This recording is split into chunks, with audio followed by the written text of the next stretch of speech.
не воюете, интересно. А мы тут воюем. А тут не надо воевать. Возьмите ружье и там воюйте. Мы хотим второй фронт. Второй фронт. Тут второй фронт.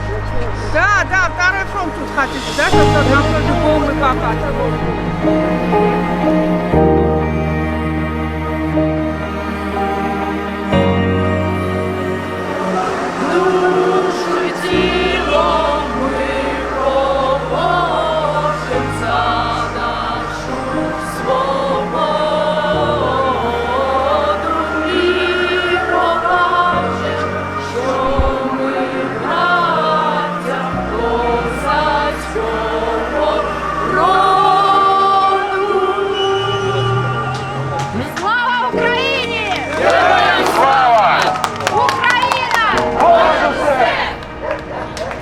Это никогда не устареет.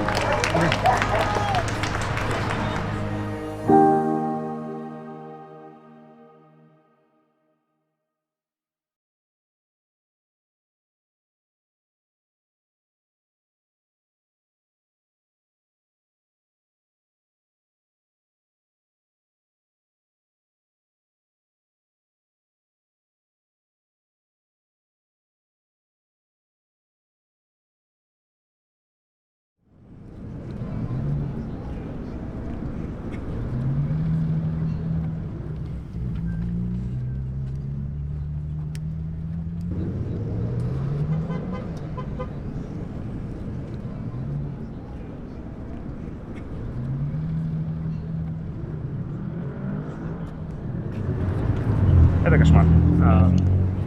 Как бы русским осталось скитаться какое-то время, и непонятно, как это победить, к сожалению. Ну, гражданская война маловероятно. Это не 17-й год. У населения нет ни прав, ни оружия, ни понимания вообще, что происходит.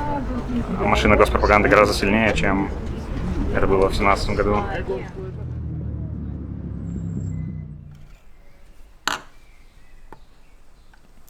Меня зовут Артем Зинатуллин, мне 28 лет, родился я в Уфе, потом учился и работал в Петербурге. После Петербурга поработал в Беларуси, а потом уехал работать в Сан-Франциско на 3,5 года. И тогда начались протесты 2020 года в Беларуси, и я решил поехать туда. Я начал активно помогать оппозиционным политическим кампаниям в России, собирал подписи, на митинги ходил, продавал свое имущество в пользу компаний.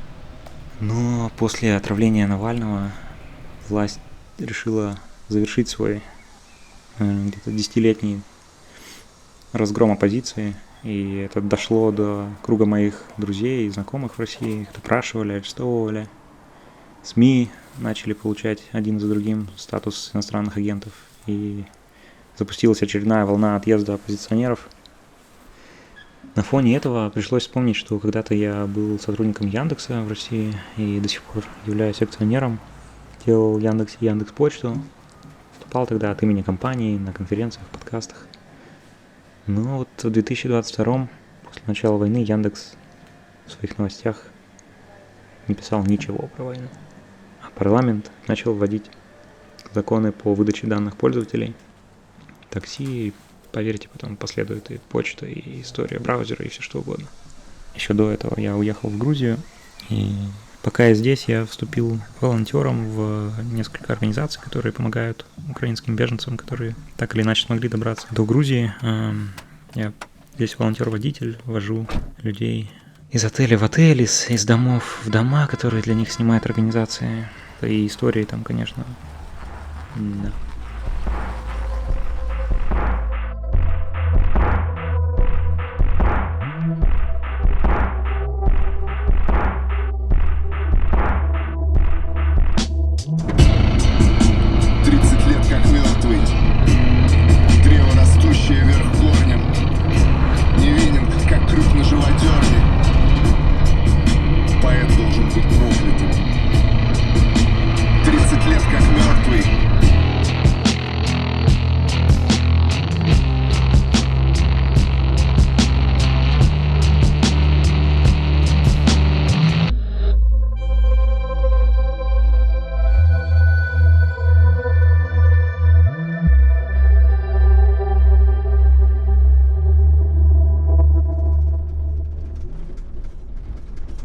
Сейчас где-то вот в 70 километрах от российской границы, где-то в горах.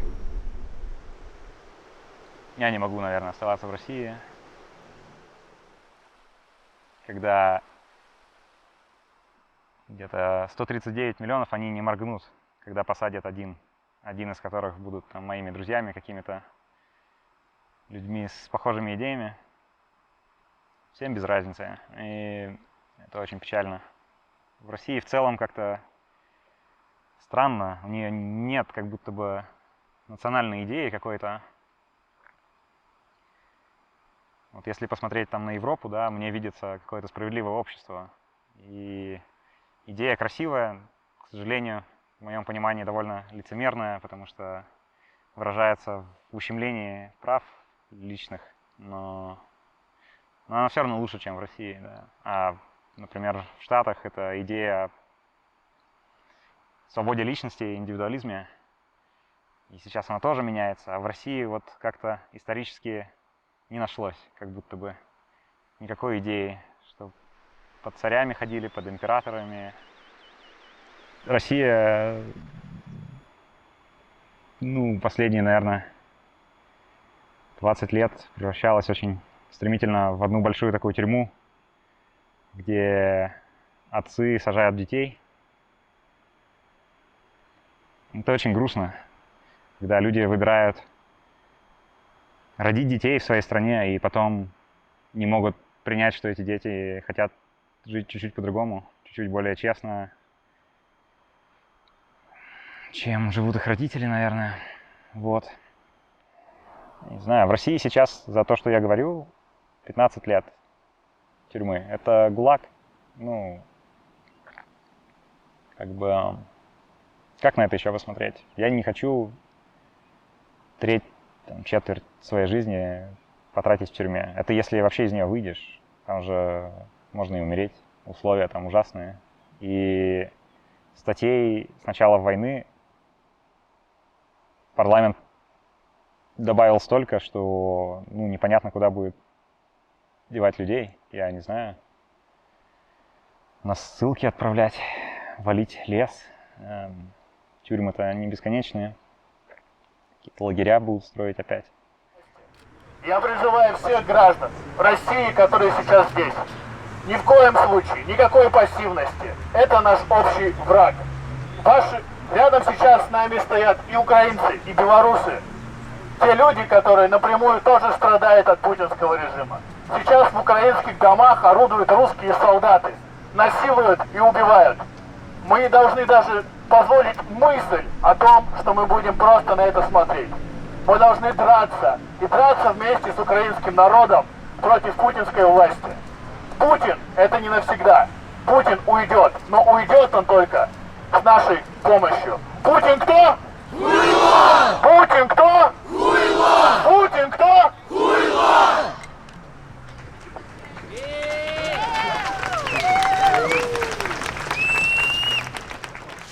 Забивающий любит Россия и русских, но Путин не враг. Я скучаю по друзьям. Я не знаю, как скучать по стране. Наверное, я скучаю по каким-то воспоминаниям, да, и тому, что я мог бы пережить, но я понимаю, что в России я переживу тюрьму просто, скорее всего.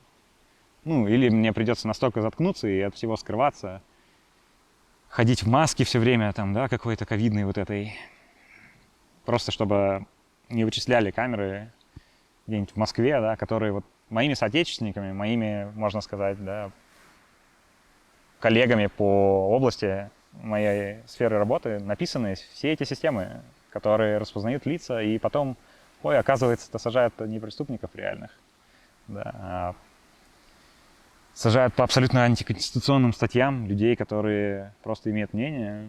И, наверное, я не скучаю, я не понимаю, это как спросить, скучаешь ли ты по тюрьме, наверное. Я не сидел в тюрьме, мне повезло, но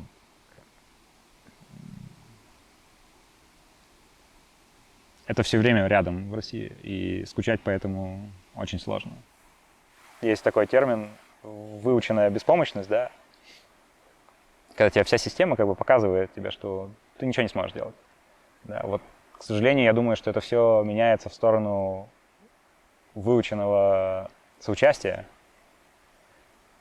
И все эти юрисдикции и государства превращают абсолютно прекрасную планету в ад просто на Земле. Тебя здесь посадят, здесь тебе это ограничат, здесь зарегулируют, здесь отберут 60% дохода и потратят на то, с чем ты не согласен. И если ты откажешься платить кусочек какого-то налога, почти в любой стране пройдет календарный налоговый год, и к тебе вломятся местные там, ОМОН, ФСБ, кто угодно, они придут, и хорошо, если ты останешься жив после этого. А могут отобрать все, вплоть до дома, до всех счетов, имущества. И вот в 90-е писались тогдашними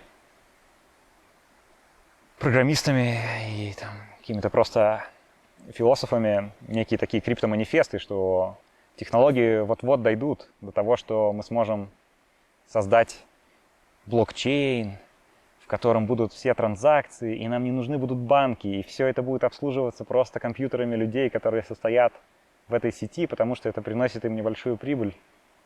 И так и случилось. И государства все вцепились в это, чтобы заблокировать. Потому что нет ничего хуже для номенклатуры, чем неконтролируемая жизнь граждан, которые просто хотят жить свободно.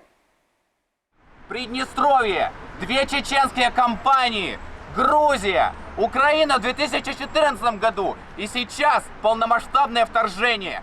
И у российских властей ни разу не было смелости называть это войной. Для них это были контртеррористические операции, для них это было принуждение к миру. Сейчас для них это специальная военная операция.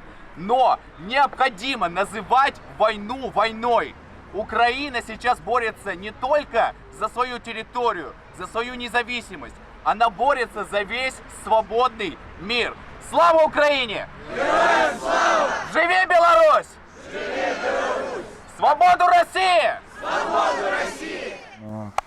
Да. Ну вот сейчас в России, скорее всего, сядет Яшин, да, сторонник, вернее, соратник Навального, близкий его друг Бориса Немцова, которого убили на Красной площади. Ну, это же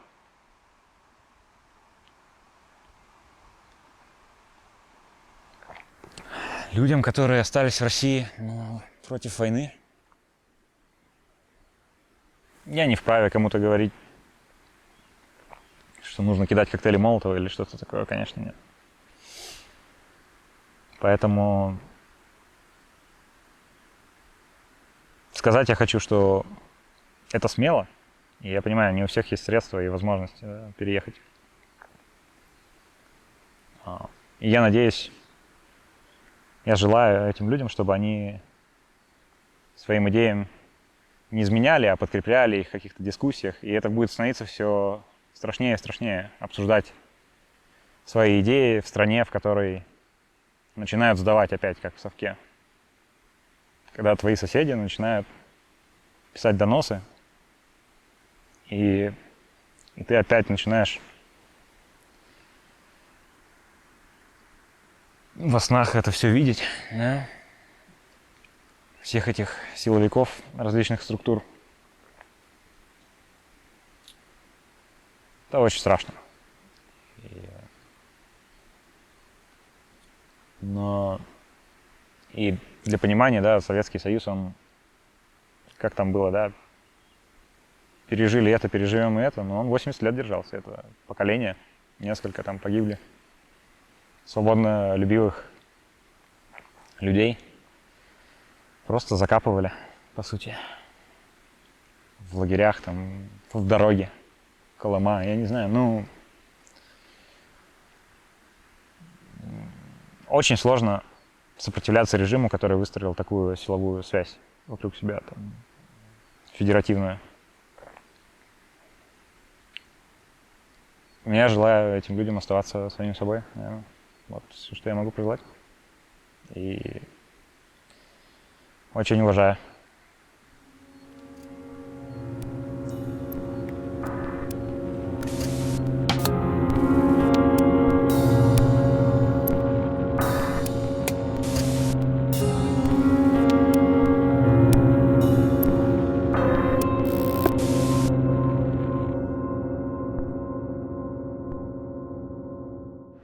Пока свободою горим, пока сердца для чести живы, мой друг, отчизне посвятим души прекрасные порывы.